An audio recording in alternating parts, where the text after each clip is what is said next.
ಕೋರ್ಟ್ನಲ್ಲಿ ಇಂದು ಶಾಸಕ ವಿನಯ್ ಕುಲಕರ್ಣಿ ಭವಿಷ್ಯ ನಿರ್ಧಾರವಾಗಲಿದೆ. ಗಲ್ಲು ಶಿಕ್ಷೆ ವಿಧಿಸುವಂತೆ ಲಿಖಿತ ರೂಪದಲ್ಲಿ ಸಿಬಿಐ ಮನವಿಯನ್ನ ಸಲ್ಲಿಕೆ ಮಾಡಿದೆ. ಅವ್ರಿಗೆ ಗಲ್ಲು ಶಿಕ್ಷೆನೇ ಕೊಡಬೇಕು ಅಂತ ಸಿಬಿಐ ಲಿಖಿತ ರೂಪದಲ್ಲಿ ಈಗ ನ್ಯಾಯಾಧೀಶರ ಮುಂದೆ ಮನವಿಯನ್ನ ಮಾಡಿಕೊಂಡಿದೆ.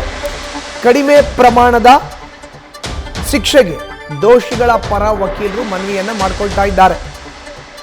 ಸಿಬಿಐ ಹೇಳ್ತಾ ಇರೋದು ಅವ್ರಿಗೆ ಗಲ್ಲು ಶಿಕ್ಷೆ ಕೊಡಬೇಕು ಅಂತ, ದೋಷಿಗಳ ಪರ ವಕೀಲರು ಮನವಿ ಮಾಡ್ತಾರೆ ಕಡಿಮೆ ಪ್ರಮಾಣದ ಶಿಕ್ಷೆ ಕೊಡಿ ಅಂತ. ಎಲ್ಲ ದೋಷಿಗಳ ಭವಿಷ್ಯ ಬರೆಯುವ ವಿಶೇಷ ನ್ಯಾಯಾಲಯ ಇವತ್ತು ಜನಪ್ರತಿನಿಧಿಗಳ ವಿಶೇಷ ಕೋರ್ಟ್ ಅಂತ ಇಡೀ ರಾಜ್ಯದ ಜನರ ಚಿತ್ತ ನೆಟ್ಟಿದೆ. ಏನಾಗುತ್ತೆ ಶಾಸಕರ ಭವಿಷ್ಯ? ಧಾರವಾಡ ಗ್ರಾಮೀಣ ವಿಧಾನಸಭಾ ಕ್ಷೇತ್ರದ ಕಾಂಗ್ರೆಸ್ನ ಶಾಸಕ ವಿನಯ್ ಕುಲಕರ್ಣಿ ಯೋಗೇಶ್ ಗೌಡ ಕೊಲೆ ಪ್ರಕರಣದಲ್ಲಿ A15 ಆರೋಪ.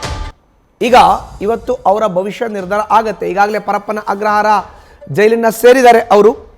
ಧಾರವಾಡದ ಬಿಜೆಪಿ ಮುಖಂಡ ಯೋಗೇಶ್ ಗೌಡ ಕೊಲೆ ಕೇಸ್. ಈಗ ಕುತೂಹಲ ಇರೋದು ದೋಷಿಗಳಿಗೆ ಜೀವಿತಾವಧಿಯ ಗಲ್ಲು ಶಿಕ್ಷೆಯ. ಒಂದು ಜೀವಾವಧಿ ಶಿಕ್ಷೆ ಅಂತ ಕೋರ್ಟ್ ಹೇಳಬೇಕು, ಇಲ್ಲಾಂದ್ರೆ ಜೀವಿತಾವಧಿ ಶಿಕ್ಷೆ ಅನ್ಬೇಕು, ಇಲ್ಲ ಅಂದ್ರೆ ಗಲ್ಲು ಶಿಕ್ಷೆ ಅನ್ಬೇಕು. ಇದು ಮೂರರಲ್ಲಿ ಯಾವುದು? ಅಂದ್ರೆ ಯೋಗೇಶ್ ಗೌಡ ಕೊಲೆ ಪ್ರಕರಣದಲ್ಲಿ ಪರಪ್ಪನ ಅಗ್ರಹಾರ ಜೈಲು ಸೇರಿದ್ದಾರೆ ಈಗ ಶಾಸಕ ವಿನಯ್ ಕುಲಕರ್ಣಿ. ನ್ಯೂಸ್ ಫಸ್ಟ್ ನಿರ್ಭೀತಿಯಿಂದ ನಿಮ್ಮ ಪರವಾಗಿ.